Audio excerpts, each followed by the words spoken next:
যমুনা টিভির একটা রিপোর্ট দেখলাম। সেখানে দেখা গেল যে বাংলাদেশে গত ৫ বছরে ট্রেনে কাটা পড়ে বা ট্রেনে অ্যাক্সিডেন্ট করে, রেল লাইনে অ্যাক্সিডেন্ট করে মারা গেছে ৫,০৯৮ জন। গত ৫ বছরে।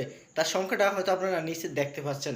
এই ৫ বছরের যদি ট্রেনে কাটা পড়ে বা ট্রেন অ্যাক্সিডেন্টে মারা যাওয়ার লোক সংখ্যাটা দেখি তাহলে গড়ে ১,০০০ প্লাস করে পড়ে এই গত ৫ বছরে। এখন আমার একটা প্রশ্ন জাগে, বাংলাদেশের মানুষের জীবনের মূল্য ঠিক কতটা?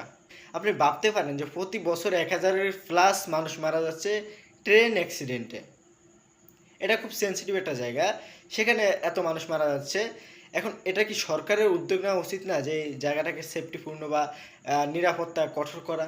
এখন প্রশ্ন ওই একটাই থেকে যায়, সেটা হচ্ছে যে বাংলাদেশের মানুষের জীবনের মূল্য ঠিক কতটা আসলে? কত টাকা বাংলাদেশের মানুষের জীবনের মূল্য? কতটা সস্তা?